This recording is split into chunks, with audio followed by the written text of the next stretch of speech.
Bom dia, boa tarde, boa noite, caríssimos ouvintes do Vira Casacas. Hoje vamos tentar fazer uma coluna curta, já que a gente já fez aí comentários sobre o assunto da semana. Mas eu queria voltar a falar sobre tarifas, a falar sobre direitas, a falar sobre Donald Trump. E aí eu vou começar pelo que aconteceu aí na quinta-feira, né? De manhã, os brasileiros foram não tão surpreendidos aí com um anúncio aí de que o Trump ia aplicar a lei Bananinski no Alexandre de Moraes, que proíbe que o cara tenha acesso a bens nos Estados Unidos e não sei o quê. E aí é interessantíssimo, né? Isso é uma coisa que já se esperava, mas como eles cancelaram os vistos de todos os ministros do Supremo Tribunal Federal, muita gente estava achando que eles iam fazer isso com todos os membros do Supremo Tribunal Federal, exceto talvez o Peruquinha, né? O Fux, o Cássio Nunes da desgraça lá e o ministro terrivelmente evangélico. O que aconteceu foi que eles fizeram isso, mas colocaram, aparentemente quem entende de direito internacional falou que foi até um jeito um pouco mais brando, e as respostas a isso, logo que aconteceu, né, horas depois, foram muito claras, né? Então você vê gente absolutamente alinhada, de fato, com os Estados Unidos, estou dizendo com os Estados Unidos, não com Donald Trump, existe uma diferença sutil aí, disseram que foi um exagero, foi um uso fora do normal, foi algo que não deveria ter sido feito. E alguém, cara, não vou lembrar a arroba, mas alguém postou lá no Twitter, em resposta a uma coisa, um negócio que eu li e fiquei pensando bastante, que era assim: vocês vão ver que o Trump vai fazer isso porque ele vai aplicar um tarifaço meia bomba no Brasil, né? Já que, enfim, não conseguiu humilhar o presidente do Brasil e não pode simplesmente turbinar a inflação do próprio país mais do que já está turbinando. E horas depois veio o decreto lá do tarifaço com sei lá quantas páginas de exceções, né? Ainda está taxando vários alimentos, pescados, carne, coisas que já estão subindo de preço, ovos estão subindo de preço, café, gente. Tá caríssimo nos Estados Unidos, tudo isso está subindo de preço semana após semana. E esse anúncio do tarifaço ele foi interessante porque aconteceu isso, os bolsonaristas estavam todos celebrando, né? Ai meu Deus, não sei o que, Donald Trump, por favor, nos salve, que é esse negócio agora, né?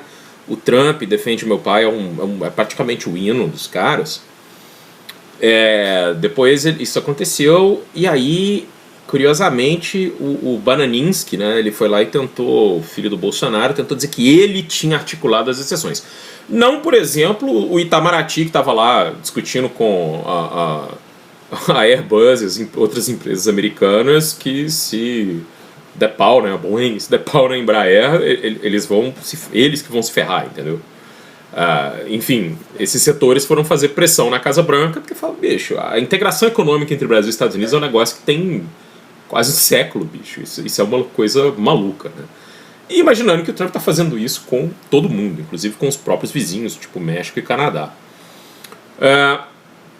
Eu vou colocar algo que foi interessante, porque assim, a maneira como a imprensa passou a cobrir o incidente do tarifaço nessa semana anterior foi muito curiosa, porque era assim: o Lula não quer dialogar com o Trump, o Lula não quer ligar para o Trump, o Lula não quer falar. Esse é um tipo de coisa que eu acho bastante educativo, talvez assim, ilustrativo de se ver, porque é a maneira como se produz o enquadramento onde a direita é sempre passiva. Vocês já perceberam isso? As esquerdas têm que ser moderadas, as esquerdas têm que ser abertas ao diálogo, elas não podem polarizar, elas não podem fazer uso eleitoral das coisas, elas têm que ser técnicas, as esquerdas têm que fazer isso tudo. As direitas, cara, elas podem, assim, devorar um cadáver ao vivo, cagar na mesa, destruiu os Palácios dos Três Poderes. Tudo isso tá dentro do jogo das direitas. Essa ideia, né, invadir o Capitólio, coordenar essa invasão, depois perdoar todo mundo que invadiu, não tem, tipo, sabe, assim, o que é isso, não? Então, assim, como é que a gente está olhando dentro dessa maneira como funciona o jornalismo político hoje? E ele funciona de uma maneira bem curiosa, né? Eu acho que ele sempre funcionou assim, mas agora que a gente tem de fato uma extrema-direita bastante engajada e com muito poder e com muita projeção midiática, esse vício jornalístico ele parece que fica cada vez mais evidente. Então, algo que acontece aí é que se você está sempre tratando tudo como se fossem dois lados, né, existe um lado que é o lado que está praticando uma violência, fazendo um atentado à soberania de um país, tentando livrar um criminoso notório da cadeia, e não venha com esse papo de que o Bolsonaro não está tendo um processo justo porque o STF não sei o que, tinha relatoria de uma investigação e também... Bicho, se você é presidente da República e sabe que você vai ser julgado dentro do STF, você não ameaça os ministros, né? E depois você não tenta fazer planos para matá-los. Eu também não tenho culpa, e eu acho que nem ninguém no STF tem culpa, que os caras têm um brio tão grande, eles têm uma sensação de impunidade tão grande que eles produziram provas contra si mesmos e eles nem tentaram se livrar delas, né? Quando o Mauro Cid foi detido e começou a cantar igual um passarinho, já tinha sido meses depois, né, de que tudo tinha acontecido. Os caras não... Ou seja, eles nem pensaram na possibilidade de que eles não conseguiriam dar o golpe. Então, tudo bem. Mas o que acontece? Você está dentro dessa esfera, ou seja, onde crimes cada vez maiores, né? Você olha o Trump, o que ele está fazendo nos Estados Unidos agora, a maneira como você tem insider trade, a maneira como o cara aceita suborno, a maneira como o cara está envolvido num monte de falcatrua, está dilapidando a capacidade técnica do Estado e colocando um bando de puxa-saco no lugar. O cara está intimidando universidades que não são federais, não estão diretamente ligadas ao governo, e o cara está pedindo suborno e recebendo suborno o tempo inteiro.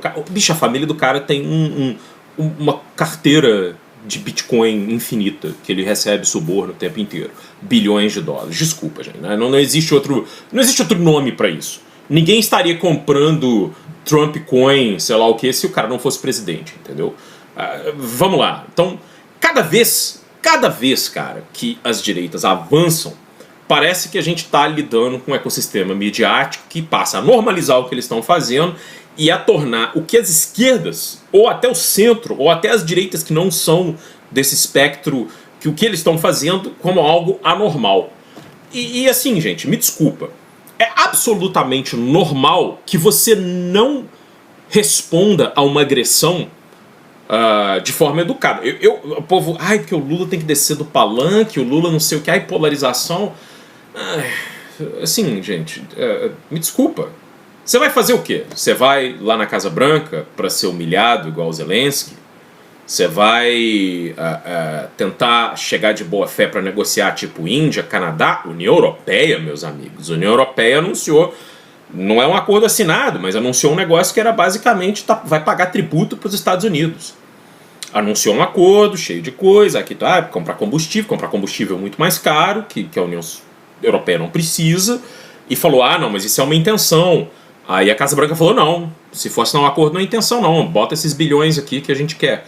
O acordo com o Japão, que o Trump depois coloca um negócio lá, mete 15% de tarifa, mas depois fala que vai ter não sei quantos bilhões de investimentos, que vai ficar tudo para os americanos, que vão ganhar não sei o que, depois não é nada assim, mas ao mesmo tempo, ou seja, nada disso é claro. E é muito óbvio que a maneira como o Trump opera as sanções, as tarifas, as ameaças, é parte de um jogo político de poder, onde ele vai, pelo menos num curto prazo, estendendo o seu poder presidencial, porque eu vou falar isso mais uma vez, o presidente dos Estados Unidos não tem o poder de unilateralmente decidir essas coisas. Ele precisaria do Congresso. Se os republicanos quiserem amanhã pegar um voto e derrubar a emergência que ele declarou para poder tratar das tarifas, eles conseguem, entendeu? Mas não vão fazer isso porque é um partido que é uma seita, cara. Né? A gente conhece bem como é que isso funciona. O que existe aí, gente, o que está acontecendo, ou seja, ele está projetando um poder, ele está fazendo isso, e aí tem uma galera que vem com certas análises que eu acho interessantes, não, porque eles estão tentando reordenar a posição dos Estados Unidos dentro de uma nova ordem, onde a China é importante, não sei o quê, e eu tendo a ver que existe gente no Pentágono que quer fazer isso, mas eu acho que essas coisas são muito mais centradas dentro desse próprio ciclo de gente corrupta que orbita em torno do Trump dentro da Casa Branca e que tem interesses, né, em fazer insider trading, em ganhar propina, em fazer essas coisas.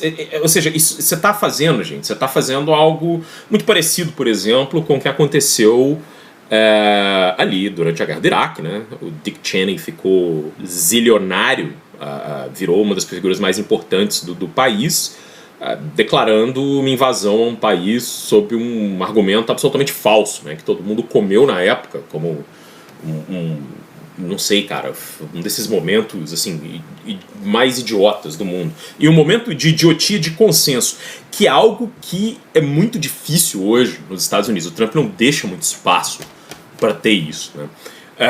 Então você olha essas coisas acontecendo da maneira como elas aconteceram, e aí eu só posso elogiar a postura brasileira de, primeiro, não ceder a essa chantagem, e segundo, de ignorar o que analista de jornal fala, tá?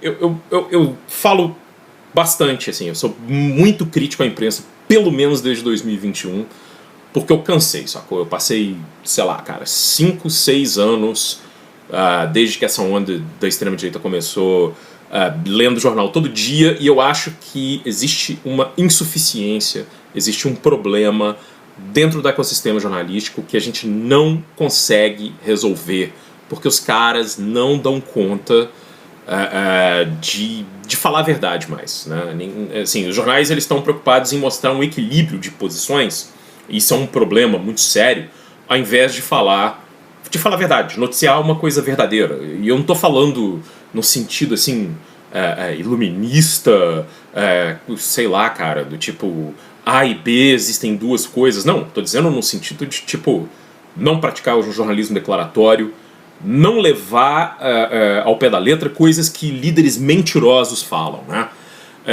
E eu acho que com tudo isso que estava acontecendo, quando a gente está lendo as análises que os especialistas estão fazendo dos supostos acordos que o Trump diz estar fechando, os caras estão céticos. Os caras estão falando, olha, isso aqui é ruim, ou isso aqui está insuficiente, isso aqui não é exatamente o que ele está falando.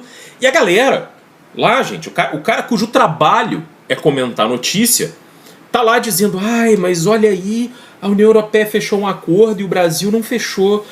Porque não sei o que é, porque o governo... Eu falo, olha, cara, assim, a primeira coisa, talvez seja importante num momento desses, é que você tem que entender que não existe algo igual ao trumpismo. Não tem um precedente. Não é assim, os Estados Unidos sempre foi um país que teve uma quantidade enorme de gente envolvida com nacionalismo branco, praticou o genocídio dos povos indígenas. Tudo isso é verdade. Mas como liderança, pós Segunda Guerra, pós não sei o quê, esse grau de corrupção, eu falo isso assim, claro, é um negócio óbvio, e com esse grau de cumplicidade, né, porque é incrível como quase toda a imprensa norte-americana está nas mãos de pessoas que orbitam em torno do Trump, né, com esse grau de cumplicidade eu acho que isso nunca existiu. Então assim, não é quase como parte um pouco daquele lance da histeria lá, do chilique das elites. Esses círculos eles estão um pouco fechados dentro de uma ideia, por exemplo, que ficou muito comum depois da eleição do Trump, de que a eleição do Trump foi uma espécie de referendo popular, que o cara que é isso, os Estados Unidos entrou numa fase nova porque não rejeitou. Cara, isso tudo aconteceu porque a imprensa norte-americana se recusou a cobrir as eleições como ela deveria ser coberta, cara. Posso falar que a Kamala Harris não era a melhor candidata do universo, que o Joe Biden não sei o quê, que o governo... Posso falar isso tudo, cara.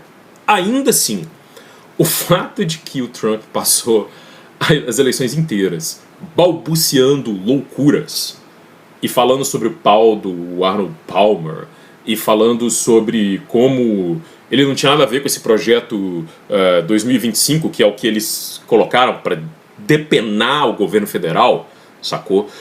Que os caras não vão fazer, ou seja, como não se fez jornalismo, como as pessoas continuam... você tem um pouco uma classe de ditos especialistas absolutamente arrogantes, assim, que tem um viés muito mais voltado, que se dizem liberais, mas tem um viés muito mais voltado ao conservadorismo, e essa galera tá, por exemplo, essa galera hoje domina veículos tipo New York Times e o próprio Washington Post, que correu com um monte de gente boa de lá para virar um panfletinho. Esses caras, eles não têm capacidade de poder falar assim, olha, cara, talvez esse povo à esquerda aí tava certo. Não tô dizendo de esquerda não, gente, tô dizendo à esquerda, entendeu? Talvez eles estavam certos. Os caras não têm capacidade de fazer isso. Vou dar um exemplo para vocês. Muito claramente, assim, para quem acompanha a desgraça que é que Israel faz sobre Gaza agora, mas para quem acompanha isso, sei lá, há 25 anos, é muito claro que os israelenses nunca tiveram, pelo menos nessa conjuntura pós ascensão da direita nacionalista israelense, aí eu posso voltar onde, sem nenhuma ilusão sobre o que era o trabalhismo israelense, mas o trabalhismo israelense pelo menos tentava construir uma solução de 2 estados. Isaac Rabin morreu assassinado por causa disso. Para quem acompanha isso, se você olha o que ia acontecer em Gaza, todo mundo sabia. As pessoas estavam falando, olha, isso é um absurdo, os caras estão destruindo o lugar inteiro, eles vão matar todas as pessoas, eles vão continuar fazendo isso. Enquanto, se você ia na imprensa israelense, se você ia traduzir o que os caras estavam dizendo, quando eles estão, as autoridades políticos de Israel estão falando em hebraico, eles estavam dizendo exatamente isso, né? E é quase, assim, é maluco como você precisa de anos literais e centenas de milhares de mortos, né? A gente não tem ideia de quantas pessoas morreram de fato. Você tem mortos confirmados, você tem desaparecidos, para que as pessoas possam dizer que o que está acontecendo em Gaza é um genocídio. Então, esse é um problema que eu acho complicadíssimo, e eu acho que ele é um problema que a gente não está nem perto de solucionar, e eu acho que não é só o viés do patrão. Passa por isso também, mas eu acho que o jornalismo ele enfrenta hoje um problema tão sério que alguém, tipo, que eu vou dizer assim, às vezes um cara que vou tentar falar desqualificadamente chamado de militante, sabe, assim, que não é um lunático da extrema-direita, que é um cara que está lá em cima de um assunto, ele tem mais a dizer sobre o que acontece, e eu não estou falando isso porque eu me penso assim, eu estou falando isso por causa de pessoas que eu acompanho diariamente, advogados de direitos humanos, caras que estão trabalhando com questão de guerra, ajuda humanitária, questão migratória, enfim, cara, gente que está olhando o que acontece fora do que se chama aí de comunidade internacional, né? Europa, Estados Unidos e Austrália. O Canadá aparentemente foi chutado disso aí, enfim. Se você acompanha esses caras, se você vai ver o que está acontecendo, você olha que existe um déficit, cara, de informação, que ele é incrível. Não porque essa informação não está disponível, porque eu sinto que hoje os veículos eles têm, dentro da coisa da internet, uma espécie de viés de confirmação ridículo. Dito isso, a imprensa internacional cobriu muito melhor a reação brasileira ao tarifaço do que a imprensa nacional.